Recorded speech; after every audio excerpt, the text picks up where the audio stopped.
৫৬টি জাতিগোষ্ঠীর প্রায় ১৫০ কোটি মানুষের বৈচিত্র্যপূর্ণ সংস্কৃতির দেশ চীন। চীনা সভ্যতার যেমন আছে ৫,০০০ বছরের ঐতিহ্য, তেমনি আধুনিক জ্ঞান, বিজ্ঞান ও উদ্ভাবনেও সমান সচেষ্ট চীন।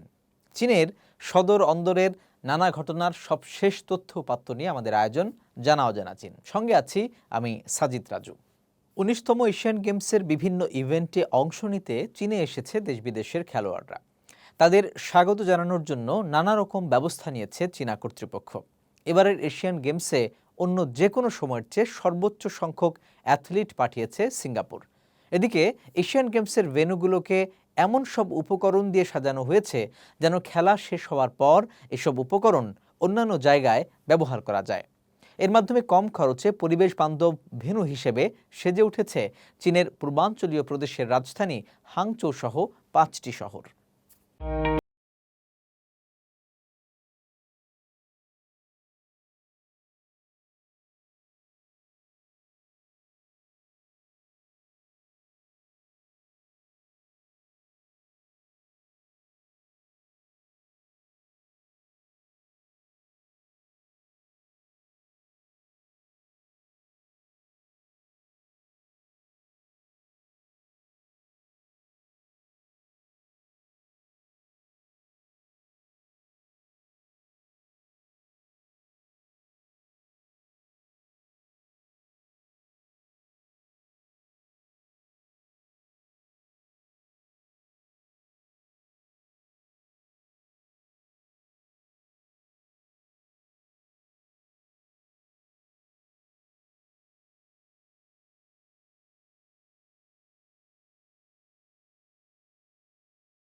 আসিয়ান দেশগুলোর সঙ্গে সহযোগিতা বাড়াতে নতুন করে উন্মুক্তকরণের পথে হাঁটছে চীন। এরই অংশ হিসেবে সম্প্রতি চীনের কোয়াংসি চুয়াং স্বায়ত্তশাসিত অঞ্চলে হয়ে গেল চীন আসিয়ান এক্সপো ও বিজনেস লিডার্স ফোরাম। নানিং শহরে অনুষ্ঠিত এই এক্সপোতে অংশ নেয় আসিয়ানের সদস্যভুক্ত দেশগুলোর অন্তত ২,০০০ ব্যবসা প্রতিষ্ঠান ও ব্যবসায়ী নেতা। এক্সপোতে চীন ও আসিয়ানের দেশগুলোর ব্যবসা প্রতিষ্ঠানগুলোর মধ্যে নানা খাতে ৬৭ বিলিয়ন মার্কিন ডলারের বেশি পরিমাণ অর্থের বিনিয়োগ চুক্তি স্বাক্ষরিত হয়। চীনের দক্ষিণাঞ্চলীয় কোয়াংসি চুয়াং স্বায়ত্তশাসিত অঞ্চলের রাজধানী ন্যানিংয়ে সম্প্রতি হয়ে গেল চীন আসিয়ান এক্সপো। কমপক্ষে ২,০০০ ব্যবসা প্রতিষ্ঠানের প্রতিনিধিরা এই এক্সপোতে অংশ নেয়। আয়োজকরা বলছেন, চীনের বাজারে আসিয়ান দেশগুলোর ব্যবসা প্রতিষ্ঠানের কাজ করার সুযোগ তৈরি করে দিয়েছে এই প্ল্যাটফর্ম। এবারের এক্সপোর বিশেষত্ব হল প্রথমবারের মতো এক্সপোতে চীন আসিয়ান বিনিয়োগ ও বাণিজ্য সহযোগিতার ক্ষেত্রে ২০ বছরের অর্জনগুলো তুলে ধরা হয়েছে। পাশাপাশি এখানে চীন আসিয়ান শিল্প পার্ক ও চায়না পাইলট ফ্রি ট্রেড জোনের নানা কার্যক্রমও তুলে ধরা হয়। এদিকে চীন আসিয়ান এক্সপোতে বিপুল সংখ্যক দ্বিপাক্ষিক বাণিজ্যিক চুক্তি স্বাক্ষরিত হয়। এক্সপোর আয়োজকরা জানান, এই এক্সপোতে মোট ৪৮৭.৩ বিলিয়ন ইউয়ানের বাণিজ্যিক চুক্তি হয়েছে। এসব চুক্তিতে অংশ নিয়েছে বিভিন্ন দেশের অন্তত ৪৭০টি বাণিজ্যিক প্রতিষ্ঠান। তবে সবচেয়ে বেশি বিনিয়োগ চুক্তি হয়েছে ম্যানুফ্যাকচারিং খাতে। এবারের এক্সপোতে বিনিয়োগ বিষয়ক ৬০টি প্রচার কার্যক্রম চালানো হয়। এসব কার্যক্রমের ফলে ১৮৪টি বিভিন্ন রকমের প্রকল্প চুক্তিও সই হয়। বিশেষ করে আন্তর্জাতিক বাণিজ্য ও বিনিয়োগ বিষয়ক প্রকল্পে একসঙ্গে কাজ করার আগ্রহ দেখান আসিয়ানের ব্যবসায়ীরা। এক্সপোতে ফেডারেশন অব ফ্রেঞ্চ ট্রেডার্স অ্যাসোসিয়েশনের ভাইস প্রেসিডেন্ট লুও চিয়াচুন জানান, এখানে অংশগ্রহণ করে প্রতিবারই নতুন কিছু পেয়েছেন তিনি।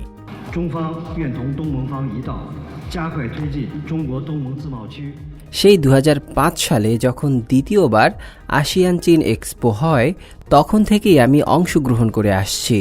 আমি French chamber of commerce and ইন্ডাস্ট্রির একটি প্রতিনিধি দলের নেতৃত্ব দিয়ে এই বিশাল আয়োজনে অংশ নিয়েছি। এবছর ২০তম এক্সপো হচ্ছে। আমি বলতে পারি, যতবারই অংশ নিয়েছি ততবারই নতুন কিছু না কিছু পেয়েছি।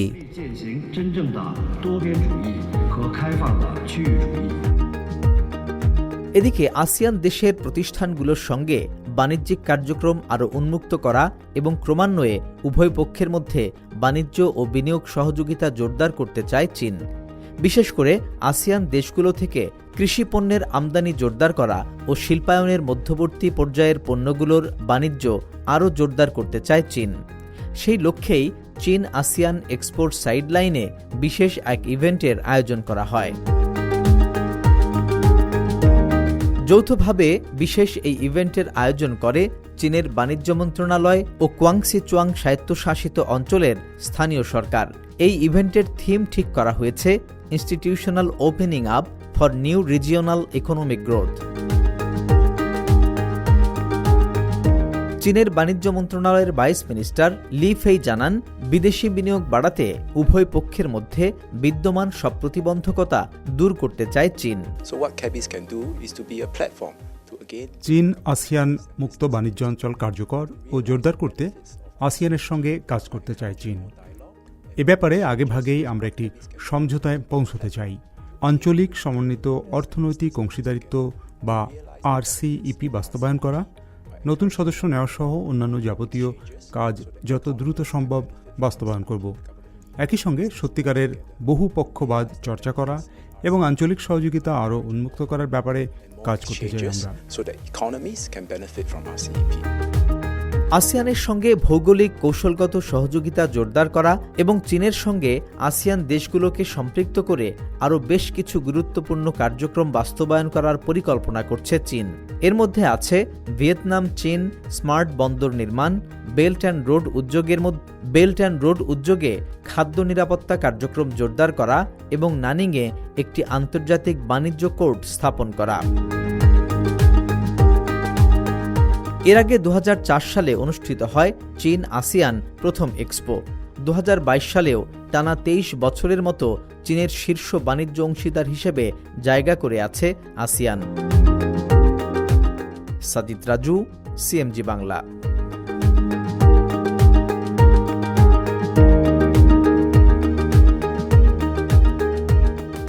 আরও খবর নিয়ে ফিরছি একটা ছোট্ট বিরতির পর, আমাদের সঙ্গেই থাকুন।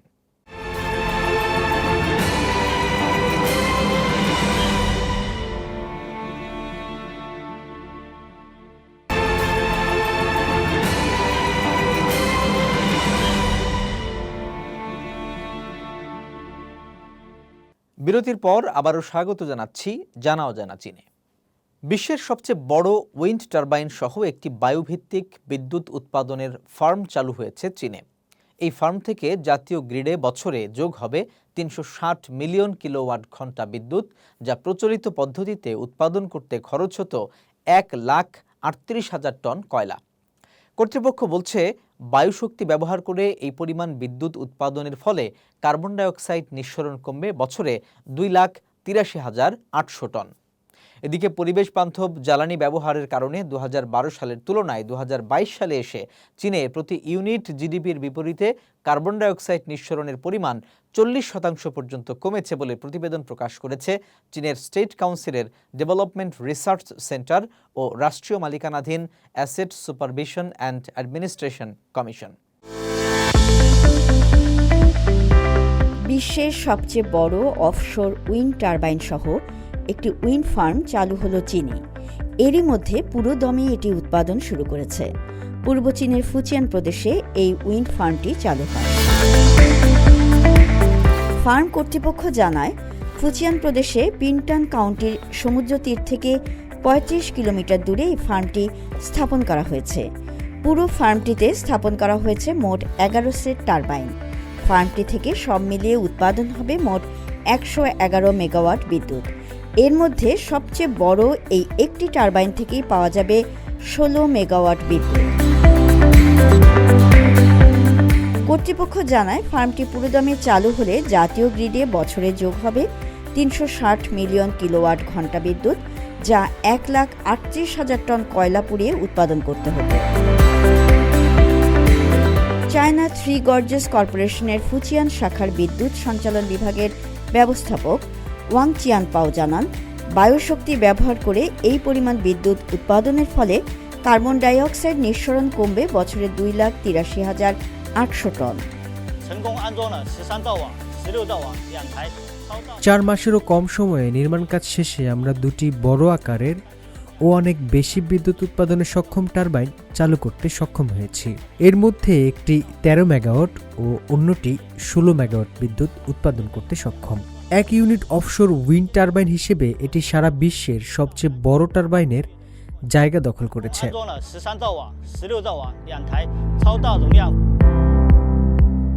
এদিকে পরিবেশ বান্ধব জ্বালানি ব্যবহারের কারণে 2012 সালের তুলনায় 2022 সালে চীনে প্রতি ইউনিট জিডিপির বিপরীতে কার্বন ডাইঅক্সাইড নিঃসরণের পরিমাণ 40% পর্যন্ত কমেছে। সম্প্রতি চীনের স্টেট কাউন্সিলের ডেভেলপমেন্ট রিসার্চ সেন্টার ও জাতীয় মালিকানাধীন অ্যাসেট সুপারভিশন অ্যান্ড অ্যাডমিনিস্ট্রেশন কমিশনের যৌথভাবে প্রকাশ করা এক প্রতিবেদনে একথা বলা হয়েছে।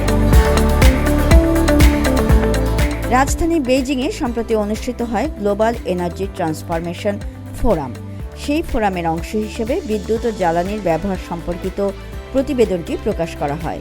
প্রতিবেদনে আরও বলা হয়, 2012 সাল থেকে বিদ্যুৎ উৎপাদনের জন্য পরিবেশ বান্ধব প্রযুক্তি ব্যবহার করা শুরু করেছে এবং জ্বালানি খাতের নানা রূপান্তর প্রক্রিয়া চালিয়ে যাচ্ছে।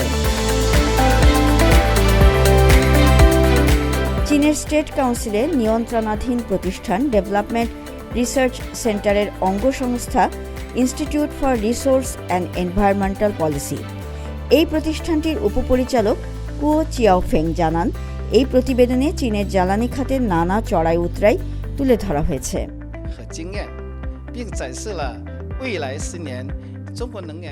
বিদ্যুৎ ও জ্বালানির পরিবেশবান্ধব রূপান্তরের উন্নয়ন এবং কিভাবে বিদ্যুৎ খরচ বাঁচানো যায় সে ব্যাপারে কার্যকর পদক্ষেপ নেয়ার নানা বিষয় তুলে ধরা হয়েছে এই প্রতিবেদনে।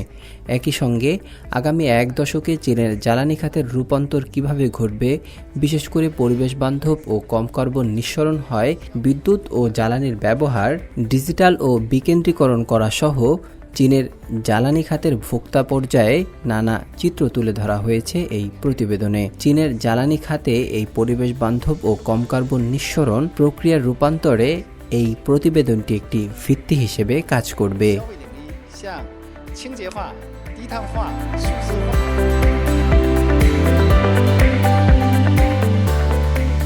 প্রতিবেদনে আরও বলা হয় 2012 সালের তুলনায় 2022 সালে চীনে জ্বালানি খাতের ব্যবহার বাড়ার কারণে মোট কয়লার ব্যবহার বাড়ে 1.39 বিলিয়ন টন। এর ফলে দেশটির মোট অর্থনৈতিক প্রবৃদ্ধি হয় 6.2%। এখানে দেশটিতে জ্বালানি খরচের পরিমাণ বাড়ে বছরে 3%। অন্যদিকে 2012 সালের তুলনায় 2022 সালে চীনের নবায়নযোগ্য জ্বালানির ব্যবহার বাড়ে 7.8%। এই সময়ে জিডিপির তুলনায় জ্বালানি খরচের পরিমাণ 40% পর্যন্ত কমে যায়। শান্তা মারিয়া, সিএমজি বাংলা।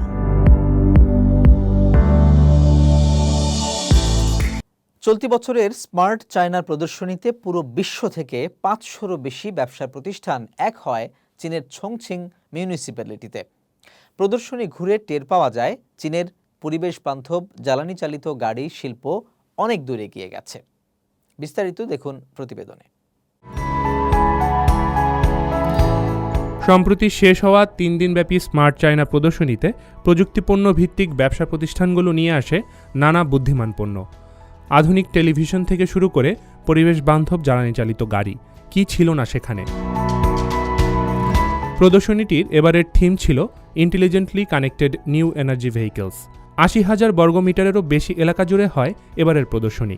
হাজারো পরিবেশ বান্ধব জ্বালানি চালিত গাড়িপ্রেমী ছুটে যান প্রদর্শনীতে। তারা বলছেন, অর্থ বাঁচানোর পাশাপাশি পরিবেশ রক্ষাতেও জুড়ি নেই আধুনিক প্রযুক্তি সম্পন্ন এই গাড়িগুলোর। আমি বিশ্বাস করি চীনে পরিবেশ বান্ধব জ্বালানি চালিত গাড়ির বাজার বেড়ে চলেছে। আমাদের মতো সাধারণ মানুষদের কাছে মনে হয় বিদ্যুৎ গ্যাস থেকেও সাশ্রয়ী, আর পরিবেশ বান্ধব জ্বালানি চালিত গাড়ি ব্যবহার করে শহরের মধ্যে খুবই আরামের সঙ্গে কাজে যাওয়া যায়। এটি খুবই সুবিধাজনক ও সস্তা বলে আমি এ ধরনের আরও একটি গাড়ি কিনতে চাই।